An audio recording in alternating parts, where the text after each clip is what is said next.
L'homéostasie, c'est une notion d'équilibre, mais un équilibre dynamique, un équilibre dans le mouvement. Le corps va tout le temps chercher cet équilibre, quoi qu'on fasse. Donc, il faut réfléchir à ce qu'on apporte à notre corps avec l'alimentation, parce qu'il y a des choses qui vont pouvoir perturber cet équilibre. Donc, à nous de contrebalancer avec des choses qui lui font du bien si on fait du mal par ailleurs. AVS avec Philippe Robichon. AVS à votre santé, et vous allez le voir ce matin, la santé est dans l'assiette avec mon invité qui s'appelle Estelle Barayon. Bonjour et bienvenue. Bonjour Philippe. Merci de votre patience Estelle. J'expliquerai pourquoi tout à l'heure. Vous êtes docteur en pharmacie et naturopathe et vous êtes co-auteur de Cuisiner pour se soigner. Alors c'est un livre aux éditions Kiwi, c'est un livre qui a une histoire puisque finalement vous avez commencé par vous faire plaisir, de faire un livre qui vous ressemblait. Tout à fait. Vous avez auto-édité, ce que beaucoup de gens font d'ailleurs aujourd'hui, de plus en plus. Ouais, je pense que c'est sympa de construire l'ouvrage et puis d'aller faire toutes les étapes jusqu'à le tenir dans les mains. L'impression, le graphisme, les photos. C'est quelque chose de très plaisant à faire. Expliquer aux gens qui nous écoutent que quand on fait des livres, c'est pas pour gagner de l'argent. Ah non, par contre. Il faut expliquer aux gens. C'est que vous savez, parfois, quand on fait un livre, ça coûte de l'argent. Tout à fait. Mais on a un objet qui nous ressemble. Une satisfaction d'avoir créé quelque chose de bout en bout. C'est une sacrée expérience. Et aujourd'hui, votre livre a été repéré, ce qui vous vaut d'être édité par Kiwi. Et c'est pour ça qu'on peut le retrouver partout et distribué. Alors ça, c'est quelque chose qu'on n'a pas quand on est auto-édité, mais on peut le retrouver dans les FNAC, dans les grandes surfaces des livres, et un peu partout. Tout à fait. Alors, cuisiner pour se soigner, je vais vous donner un exemple de recette, puisqu'il y a beaucoup de recettes dans votre livre qu'on retrouve dans le livre. Par exemple, la tarte antalgique. Voilà, c'est un exemple. Un concentré d'anti-inflammatoire qui revisitera la tarte. Et je crois que de mémoire, il y a du couscous dans cette tarte. Oui, c'est une tarte sans gluten, parce que dans les pâtes des tartes, souvent on trouve des farines blanches. Et ça, on n'en veut pas. Quand on a des douleurs, on va essayer de réduire l'inflammation. Donc du coup, on va essayer d'enlever le gluten. Donc là, c'était du couscous semi-complet de mémoire. Voilà, donc il y en a un petit peu, mais on réduit. Mais c'était pas du quinoa. Non, c'était du quinoa. Voilà. Non, enfin, je sais pas. Enfin, de mémoire. On va en tout cas, c'est une tarte antalgique. Vous êtes docteur en pharmacie.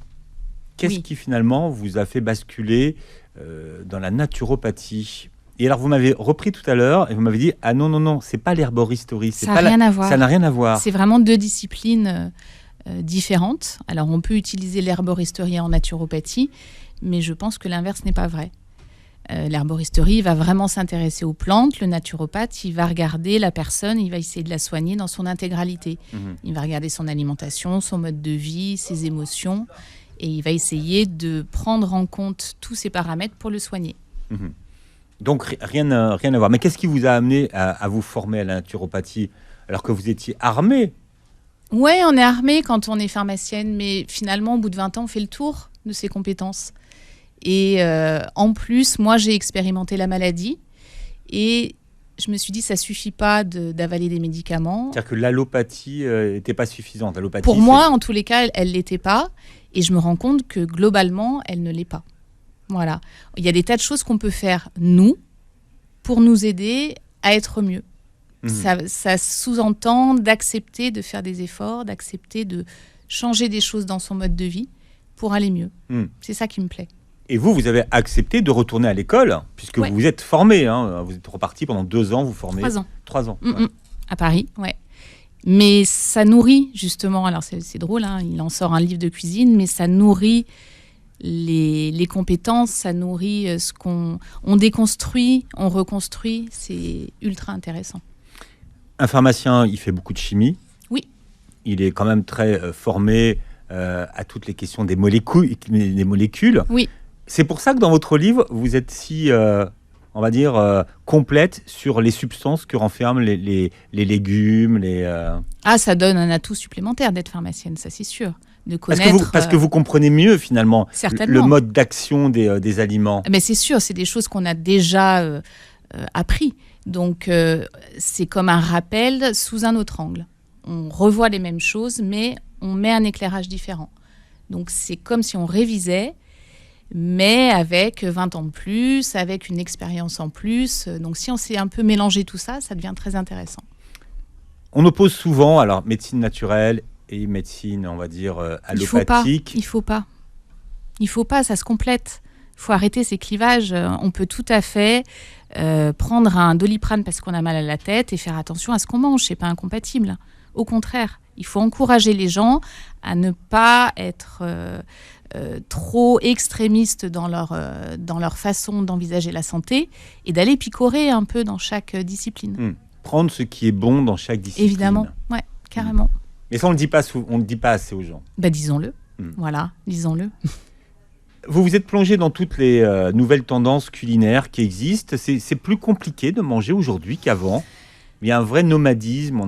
L'offre est quand même très diversifiée. Oui, et puis on est aussi dans une société qui prône le plaisir à tout prix et qui véhicule des images faussement informatives.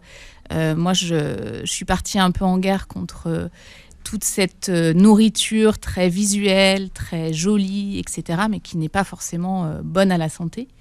Je prends exemple de tous ces flots de comptes qui existent avec des cookies healthy, avec des gâteaux healthy. D'accord, mais manger des gâteaux, c'est juste pas healthy à la base.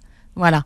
Donc, faut arrêter de prendre les gens pour des imbéciles et il faut remettre du sens dans le mot healthy. C'est la santé. Donc, la santé, c'est pas manger des cookies toute la journée. Bon. On peut se soigner grâce à l'alimentation, c'est vrai ou c'est pas vrai? Oui, c'est vrai. Mais c'est pas moi qui l'ai dit. Hippocrate l'a dit avant moi, il y a 2000 ans. Donc, on peut le croire peut-être. L'important, c'est l'hémostasie.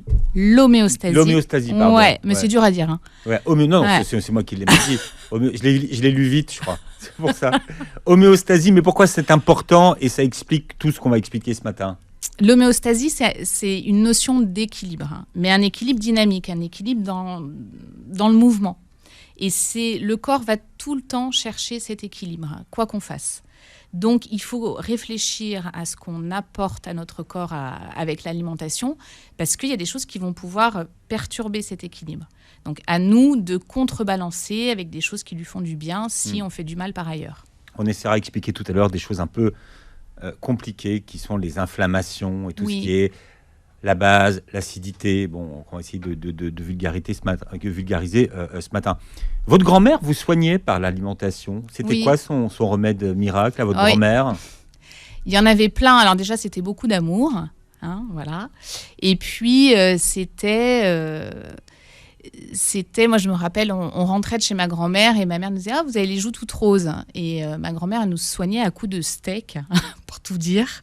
Et c'est vrai que chez moi, on a... à coups de steak, c'est-à-dire vous donnez des coups vraiment le steak dans la poêle avec plein de beurre mais la viande rouge. Et c'est vrai que chez moi, chez mes parents, n'en mangeaient pas tant que ça. Donc du coup, on se prenait un bon shoot de fer, je pense, un bon shoot de ce qu'il fallait, et on rentrait régénéré. Donc voilà, il y a pas de rien n'est sacré. On peut manger de la viande et que ça nous fasse du bien. Oui, on faut pas non plus être anti-viande subitement. Après, chacun fait ce qu'il veut. Oui, je crois qu'il faut garder un peu de mesure. On est omnivore au départ. Après, c'est des histoires d'engagement. Ça, c'est différent. Voilà, si on n'a pas envie de manger de viande pour des raisons qui nous appartiennent, bien sûr qu'on peut le faire. Attention à son taux de protéines dans ces cas-là, à son taux de fer. Mais en général, les gens qui rentrent là-dedans se renseignent. Il ne faut pas le faire de manière sauvage parce que ça peut être dangereux. D'où viennent les recettes qu'on trouve dans votre livre ? De partout, de celles que j'ai expérimentées dans ma cuisine, des copines, de livres, de voyages. C'est ça les inspirations. Voilà, et vous les avez testées sur votre famille qui a joué le rôle bien sûr, de cobaye. Cobaye, il faut évidemment. dire. Mais toutes les recettes que vous expliquez dans votre livre ont un argument santé. Oui, c'était la base de l'ouvrage. C'était vraiment montrer qu'avec des choses très simples, parce que ça, c'était une réelle volonté et ça a été une demande de mes clients quand je leur ai expliqué que j'allais écrire un livre. Ils m'ont tout de suite dit « Estelle, nous mets pas des ingrédients où il faut qu'on court 18 épiceries pour le trouver. Fais-nous des choses simples. » Donc, j'ai essayé de respecter au maximum ce cahier des charges. Et on a fait des recettes qu'on peut faire parfois en 5-10 minutes. Tout est à portée de placard. Voilà. Ça tourne autour de 4 thématiques. Quelles sont ces thématiques ? Alors, il y a le rhume, le sommeil, la fatigue et les douleurs. Et les douleurs, c'est au sens large. Oui, tout à fait, toutes les douleurs. La douleur, c'est l'inflammation. Qu'est-ce que vous reprochez, vous, à l'alimentation moderne ? Je lui reproche d'être trop sucrée, trop grasse, trop peu variée et trop peu cuisinée. En fait, on a tendance à aller chercher des textures toujours les mêmes goûts. Et je pense que le meilleur conseil que je peux donner à ceux qui nous écoutent aujourd'hui, c'est de ne pas adopter de routine alimentaire et d'essayer de varier tous les jours ses aliments. C'est les Japonais qui disent qu'on devrait consommer une 40aine d'aliments différents par jour. Et en fait, c'est faisable. Si on compte les épices, si on compte les herbes, si on compte... Déjà qu'on a du mal avec 5 fruits et légumes par jour. Ouais, mais voilà, ça peut être rigolo d'essayer de compter combien d'aliments différents on met dans son assiette. Vous insistez beaucoup sur les modes de cuisson. En quoi les modes de cuisson sont-ils importants ? La cuisson, ça dévitalise. Donc, quand on chauffe, ça, pour le coup, c'est de la chimie. Les vitamines s'évaporent, disparaissent en tous les cas. Donc, il y a ce qu'on appelle, et j'ai appris ça dans votre livre, les corps de Maillard. C'est un cauchemar, les corps de Maillard. Mais c'est quoi les corps de Maillard ? Vous voulez qu'on en parle ou pas ? Parce qu'on parlera du sommeil. Je sais pas. Vous êtes prêts ? Ouais, je suis prêt. Ok. Les corps de Maillard, c'est quand on caramélise un produit. Donc, tout le monde le sait, quand c'est doré, quand c'est croustillant, il y a plein de corps de Maillard. C'est une réaction chimique. Et ce que ça produit, c'est pas génial parce que ça colle, c'est comme un espèce de caramel justement. Et du coup, dans le corps, ça va être très délétère. Ça va créer beaucoup de choses dont on veut pas. D'accord. Donc, faut éviter. Donc, si vous aimez ce côté caramélisé, faut le garder pour le plaisir, mais pas en alimentation quotidienne. On appelle ça les corps de Maillard. Vous pouvez googler. C'est ça, je l'ai appris en lisant votre livre. Alors, on va s'intéresser au sommeil tout à l'heure et vos conseils pour bien dormir, parce que c'est vrai qu'il y a beaucoup de choses qui sont bonnes pour dormir, notamment l'œuf. Ouais. Et on verra pourquoi les œufs sont bons pour ceux qui ont du mal à dormir. Voilà, cuisiner pour se soigner, c'est le titre du livre qui a été coécrit par mon invité ce matin, qui est Estelle Barillon, qui est docteur en pharmacie, qui est naturopathe également, et qui vient de publier ce livre. Et combien de recettes exactement dedans ? Vous avez une idée ? Il me semble qu'il y en a entre 80 et 90, peut-être 86, 87. Avec des conseils naturopathiques pour soigner par l'alimentation 4 problématiques courantes que sont le sommeil, le rhume, la douleur et la fatigue. Tiens, je vais commencer par un proverbe qui vient de Hollande. Du hareng dans le pays et le médecin s'ennuie. J'adore. Puisque le hareng est notre allié antidouleur par excellence. Mais bien sûr, c'est gorgé d'oméga 3. Oméga 3, ce sont les bonnes graisses qui vont avoir des vertus très anti-inflammatoires. Et dans nos alimentations modernes, on les oublie. C'est dommage, on ne mange plus assez de poissons. On ne mange plus assez de noix, d'oléagineux. Et du coup, on en manque cruellement. Voilà, le hareng, mais c'est valable aussi pour le maquereau. La sardine. Ouais. Le haddock. Le saumon, quand il est de bonne qualité. Tous les poissons gras, en fait. C'est ça. Alors, les petits poissons, de préférence, parce que ça charge moins les métaux lourds. Mais oui, tous les petits poissons sont excellents pour ça. Vous avez connu et vous avez vu naître la mode des probiotiques. Oui. Il y a 20 ans, on ne vendait pas le probiotique. On connaissait mal, en fait. Et au-delà d'une mode, c'est un véritable sujet de science. C'est un des sujets préférés de la communauté scientifique. Il y a un nombre d'études sur ce microbiote intestinal qui est hallucinant. Et on n'est qu'au début des découvertes sur le sujet. Tout part de là. Ouais. Mais ce qui nous intéresse, nous, finalement, c'est d'avoir des probiotiques naturels. Oui. Oui. On les trouve où, ces fameux probiotiques dans l'alimentation ? Alors, on va le trouver dans les aliments dits fermentés. Donc, pour faire simple, tout le monde connaît la choucroute. Voilà, le chou fermenté est une source de probiotiques naturels. Après, un peu plus pointu, il y a des boissons qui existent comme le kombucha, comme le kéfir, qui sont aussi des boissons fermentées riches en probiotiques naturels. C'est pas très bon au goût. C'est vrai. Mais voilà, il faut aussi habituer ses papilles à des goûts différents. Et on peut, on peut s'y habituer. C'est le champagne du Caucase? C'est le champagne du Caucase, ouais. Ouais, parce que c'est vraiment... Pourquoi champagne du Caucase? Parce que c'est une boisson santé, c'est comme un élixir de vie, en fait. C'est quoi le secret d'un bon kéfir? Peut-être qu'il soit fait maison, avec des grains qui se transmettent. Ça se transmet, les grains. Alors, ça peut s'acheter éventuellement en pharmacie, mais souvent, ça se transmet de copain en copain, de famille en famille. Et on peut le fabriquer soi, avec un peu de fruits, du sucre pour que ça fermente. Et c'est des choses qu'on peut faire facilement chez soi. Vous le faites, le kéfir? Non, avec les journées que j'ai, on ne va pas se mentir, non, je ne fais pas de kéfir, mais mon papa en fait régulièrement et quand je vais le voir, j'en bois avec plaisir. Alors, quelles sont les règles naturelles santé pour avoir un bon sommeil? C'est quoi la base? Alors, l'alimentation, le sommeil, c'est très complexe, hein, c'est multifactoriel. Donc, il va y avoir l'alimentation, effectivement, il va y avoir la gestion de notre stress. Il va y avoir le fait qu'on ait une vie saine globalement. Hein. Les gens qui dorment mal, c'est souvent qu'il y a un souci quelque part. Donc, chercher où est le souci. Voilà, ça c'est le premier conseil. Après, l'alimentation peut jouer sur le sommeil. Ce ne sera pas aussi probant que pour les douleurs ou la fatigue, mais ça peut vraiment influencer la qualité du sommeil. Alors, les gens vont vous dire, voilà, est-ce qu'il y a des aliments ou des plantes ou oui, il y en a. Qui font dormir. Par exemple, on pense à la fleur d'oranger, par exemple. La fleur d'oranger, elle a des vertus sédatives. Après, c'est ce que j'explique souvent, il ne faut pas attendre des miracles d'un aliment. Si vous êtes stressé, que vous êtes préoccupé, que vous avez des soucis qui vous tournent dans la tête, vous pouvez boire la bouteille de fleur d'oranger. Le soir, vous allez tourner dans votre lit.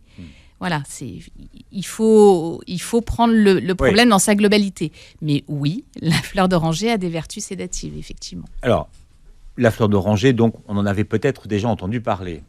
La laitue, non. La laitue... Non, donc, la laitue a des vertus sédatives. Oui, alors... Regardez, ça fait d'ailleurs dormir notre stagiaire. Oui, il a mangé trop de laitue, je crois. Moi, je pense qu'il a mangé... Voilà, c'est ça. Il a mangé trop de laitue. Oui, alors c'est des choses que j'ai apprises en concevant le livre. La laitue a une espèce de latex qui est riche en substances un peu sédatives. Donc, elle peut être intéressante... pour avoir un sommeil de meilleure qualité. Alors, dans ces cas-là, à quelle heure il faut la consommer et comment faut-il la consommer? Il vaudrait mieux la consommer peut-être en smoothie, c'est ce qu'on propose, et plutôt en fin de journée. Alors, un smoothie laitue, banane. Pourquoi pas? Oui. Faut tenter. Non, c'est vous qui proposez ça. Mais je le sais, Oui. Mais c'est très bon et les smoothies, ça permet de consommer des légumes d'une manière un peu plus ludique. Et puis pour les gens qui vraiment n'aiment pas ça, on peut masquer un petit peu le goût avec les fruits. Alors, je parlais de l'œuf tout à l'heure, mais je suis peut-être allé un peu rapidement. L'œuf n'a pas des vertus sédatives. Non. Mais vous avez une recette qui s'appelle embrouille l'insomnie. Et je vous ai embrouillé du coup. Ouais, complètement, parce que moi je pensais à embrouille, brouillé. Enfin, vous voyez, Après, l'œuf, il a des propriétés intéressantes, notamment dans le jaune coulant. Alors, il faut qu'il soit coulant, sinon on perd un petit peu... c'est toujours pareil, c'est des histoires de chimie, des propriétés qui disparaissent quand le jaune est dur. Mais dans le jaune coulant, il y a un neurotransmetteur qui est en quantité importante, c'est le GABA.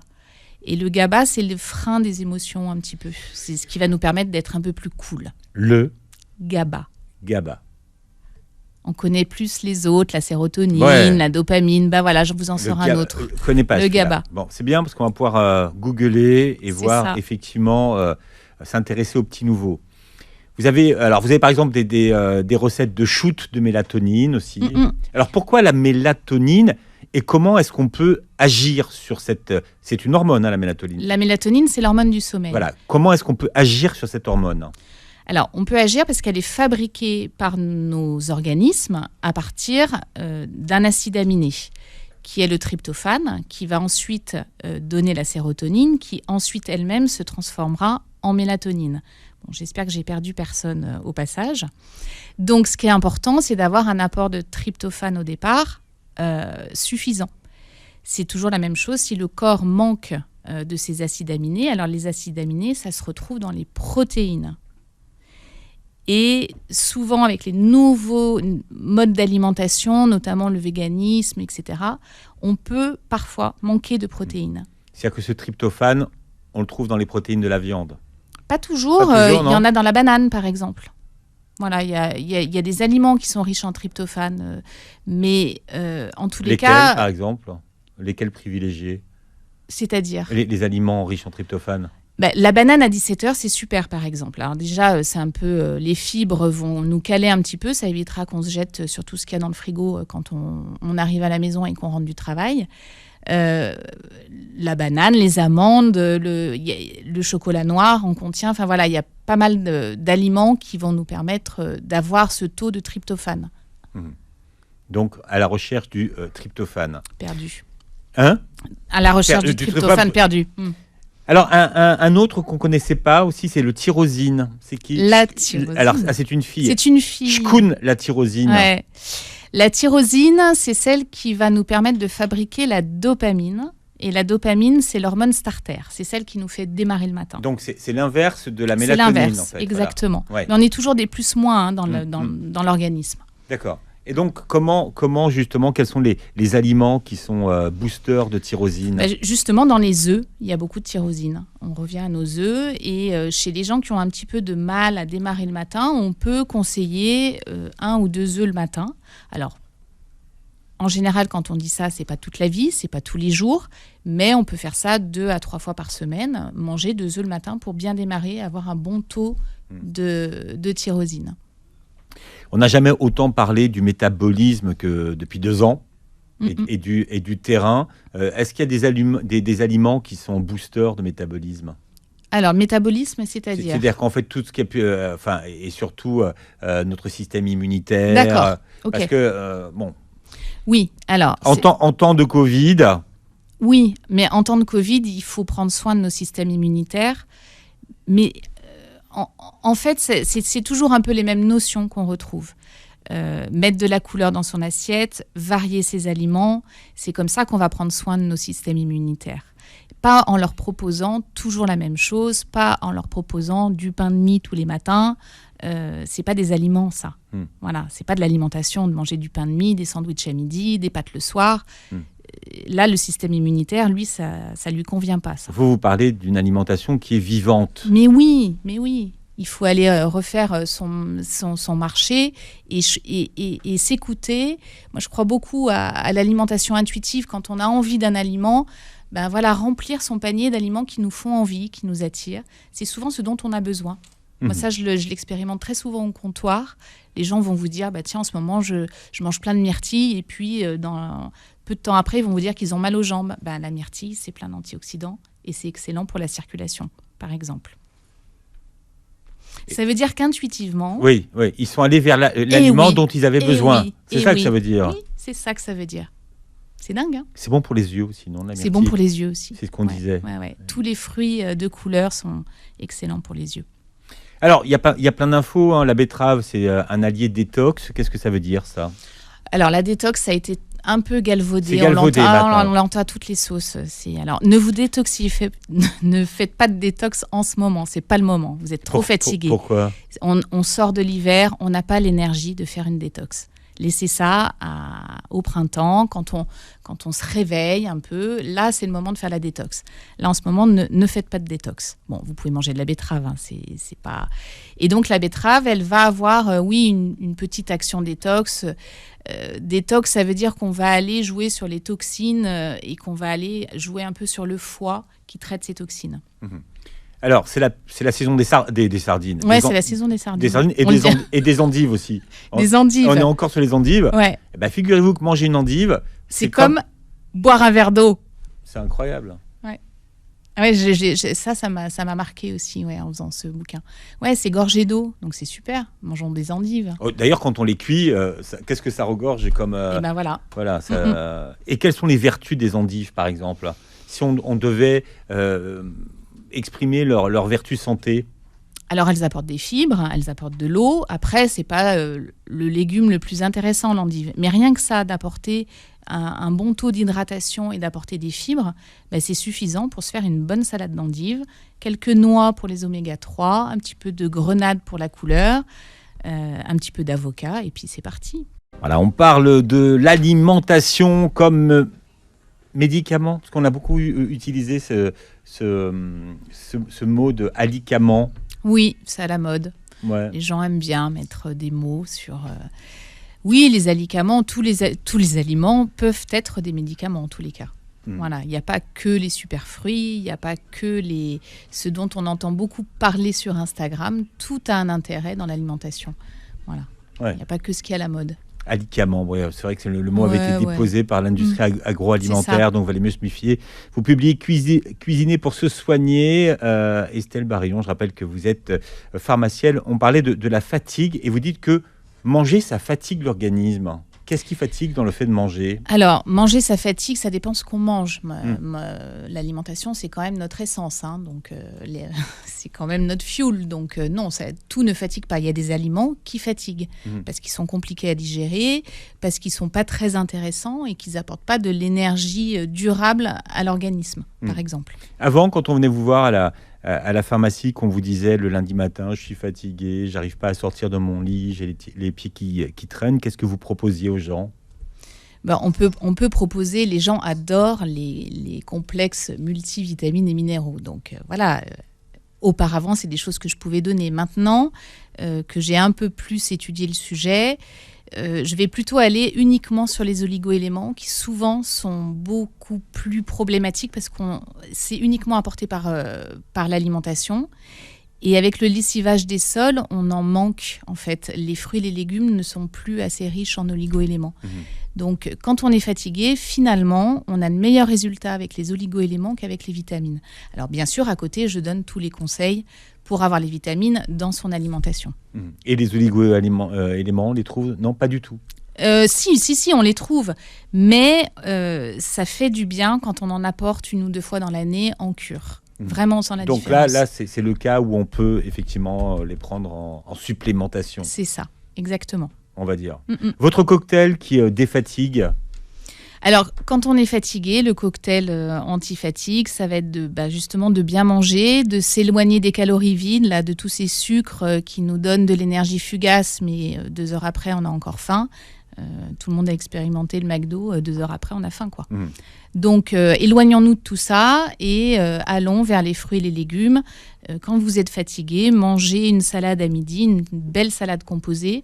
Vous serez moins fatigué 2 heures après, je vous le garantis. Carottes, cajou, piment d'Espelette, par exemple. Mais oui, c'est sympa cette association.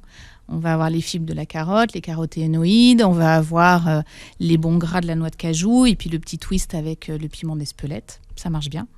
Grémolata, alors j'ai appris ça dans votre livre. C'est ma préférée, merci. Oui, c'est quoi, je l'adore celle-ci. Il a fallu que j'aille chercher le mot, ouais, je ne connaissais pas Grémolata, du tout. Au départ, c'est servi avec l'ossobuco, c'est un condiment.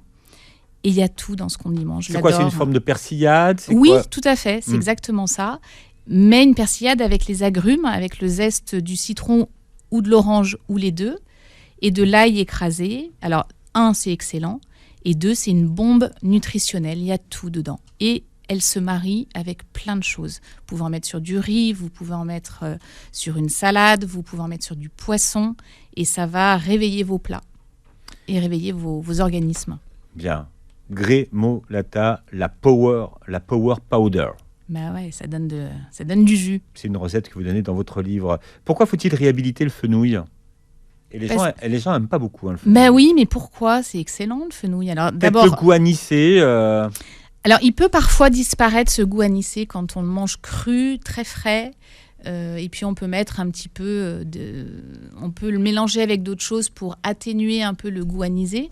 En tous les cas, c'est un excellent aliment, le fenouil. Très intéressant. Quelle est votre position sur le curcuma, dont on dit à peu près tout et n'importe quoi ? C'est toujours pareil, c'est à la mode.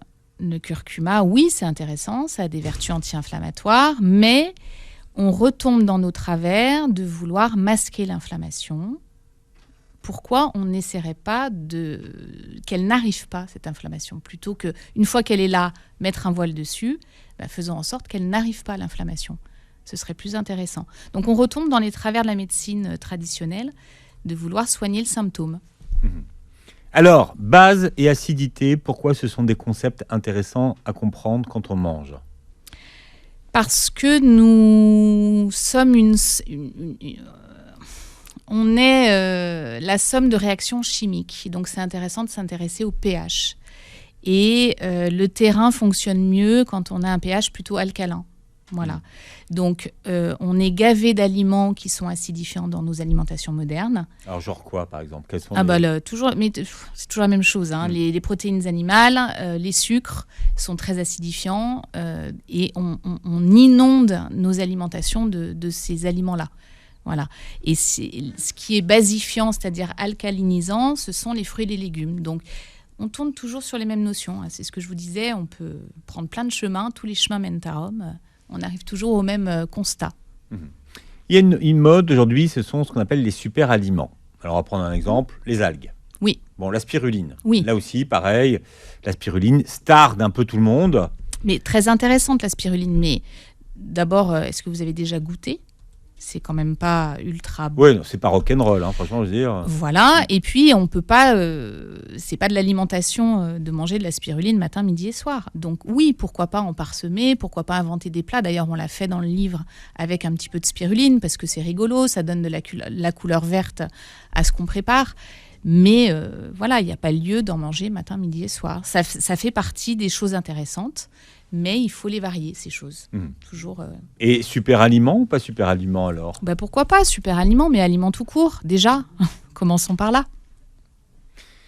Comment bien s'alimenter en cas de douleur ? Finalement, vous dites que ça marche. Là, pour le coup, l'alimentation fonctionne très bien sur les douleurs. Oui, donc ça là, c'est vraiment... ouais. C'est hyper probant. Allez, prenons un exemple. Vous avez une tendinite. Mettez-vous à l'alimentation hypo-inflammatoire. Vous allez vraiment sentir la différence. Alors, qu'est-ce que vous appelez l'alimentation hypo-inflammatoire ? Alors, on va vraiment réduire les aliments inflammatoires. Donc, toujours la même histoire. On va réduire les protéines animales, les produits laitiers, les viandes, les charcuteries. On va essayer de réduire au maximum les sucres. Et tout de suite, on va réduire l'inflammation qu'on apporte. Donc, on va réduire son terrain inflammatoire. Et par voie de conséquence, on va améliorer ses douleurs. Quand vous parlez de douleur, vous parlez de quel type de douleur ? Tous les types de douleurs. En fait, la douleur, c'est le signal d'une inflammation. Donc, l'inflammation, elle peut avoir lieu à plein d'endroits différents. Ça reste toujours le même phénomène qui se met en place, l'inflammation. Le feu. Et donc, finalement, ça agit en combien de temps ? Alors, ça peut agir rapidement. Hein, si on supprime ces aliments pro-inflammatoires, en quelques jours, on peut vraiment sentir la différence. Et puis, justement, faisons l'effort sur ces quelques jours où on souffre de douleur. Je ne demande pas à ce qu'on fasse des évictions totales à vie de ces aliments. Mais pendant la semaine où on souffre, d'y faire attention. Et puis, en plus, quand on fait attention sur une semaine, ensuite, on garde quelques bonnes habitudes. Donc ça, c'est intéressant aussi. C'est une porte d'entrée à l'alimentation plus saine. Qu'est-ce que la pharmacienne que vous êtes a compris quand elle s'est intéressée à la naturopathie ? Elle a compris qu'on ne comprend pas toujours tout et qu'il faut accepter que aider les gens, soigner les gens, ça ne dépend pas que de nous, ça dépend de la personne qu'on a en face et qu'elle aussi a un pouvoir sur son éventuelle guérison. Et à savoir si elle va l'utiliser ou pas. Est-ce qu'elle va se complaire dans la maladie ? Il y a des gens, vous savez, ça, on appelle ça les effets secondaires de la maladie, les bénéfices secondaires à la maladie. Vous connaissez ça ? C'est-à-dire qu'on se complaît dans la maladie parce que, en échange, on obtient un petit peu plus d'attention, un petit peu plus de cocooning. Ou bien est-ce que je décide de prendre le pouvoir sur ce qui m'arrive ? Quand on arrive et qu'on va voir une pharmacienne, on dit voilà, j'ai mal à la tête, je voudrais un Doliprane. Je le donne. Ou un aspirine, ou voilà. Je le donne, le Doliprane. Effet immédiat. Oui, mais moi, quand j'ai mal à la tête, je prends un Doliprane. Voilà. En l'occurrence, je n'ai plus souvent mal à la tête. Ça m'arrive rarement maintenant. Le rhume, alors on n'a pas encore parlé du rhume, hein, c'est le 4e chapitre de votre livre, hein, le rhume. Le wasabi, c'est très bien pour déboucher le nez. Bah oui, mais oui. Mais la moutarde aussi, je vous dirais. Mais oui, bien sûr. Il y a une petite action au niveau des voies aériennes supérieures, bah oui, ça débouche. Vos aliments anti-rhume et anti-syndrome grippal. Alors, il faut augmenter les aliments qui vont avoir une action sur l'inflammation. Donc, on va repartir sur toujours les mêmes choses. Et pour le rhume en particulier, il y a des aliments soufrés qui vont avoir un intérêt pour dissoudre un peu les mucosités et avoir un meilleur état respiratoire. Alors, par exemple, dans votre livre, il y a un cake à la cannelle. Et la cannelle est utilisée en médecine chinoise. Oui, alors elle est antiseptique, la cannelle. Elle a les vertus antiseptiques. Ça ne suffira pas, évidemment, mais ça contribuera. Donc, c'est toujours pareil, un ensemble de choses qui vont aider. Vous avez un porridge du nez qui coule, un couscous. Rescousse. Hein? Ouais, c'est ça. Donc, tout ça, c'est des recettes que vous proposez. Pourquoi est-ce qu'il faut cuire les légumes al dente, par exemple ? Pour préserver au maximum les vitamines qu'ils contiennent. La chaleur, le feu, toujours pareil, ça détruit. Le feu, ça détruit, pensez-y. Donc, essayez de baisser le feu. Vous aurez plus de choses intéressantes dans vos aliments si vous les cuisez moins. Avec du recul, sur quelle pathologie les changements alimentaires sont-ils les plus spectaculaires ? La fatigue, peut-être. Moi, c'est ce que j'ai expérimenté le plus vite. On a dans la tête, par exemple, que quand on travaille, on doit manger un bon steak frites à midi pour avoir de l'énergie l'après-midi. C'est faux. Mangez une salade, vous aurez plus d'énergie l'après-midi. Voilà. Et on a suffisamment pour passer l'après-midi ? Largement, mais largement, vraiment. Ouais. Il faut retenir que ce qui rassasie, ce sont les fibres et les protéines. Contrairement à ce qu'on imagine, les féculents, non. Manger des fibres et des protéines, c'est-à-dire manger, pourquoi pas, une boîte de maquereaux avec une salade, vous aurez moins faim et vous aurez beaucoup plus d'énergie l'après-midi.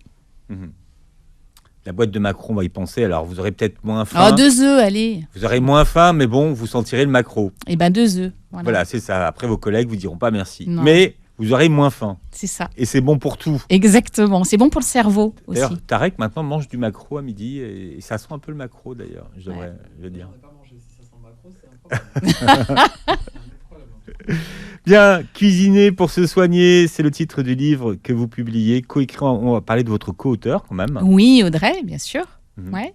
Audrey, elle m'a proposé des recettes. Elle est arrivée un petit peu après l'élaboration du projet et elle m'a proposé son aide que j'ai acceptée parce qu'ensemble on va plus loin et on a travaillé ensemble sur les bons à savoir notamment qu'on a tricoté ensemble. Très bien, et voilà, votre livre sort chez Kiwi. Estelle Barillon était notre invitée ce matin. Je rappelle que vous pouvez réécouter le podcast de l'émission sur beurrefm.net et revoir la vidéo de cette émission sur notre chaîne YouTube. Merci d'avoir été avec nous. Merci beaucoup Philippe pour cette invitation. Et très belle journée santé sur Beurre FM.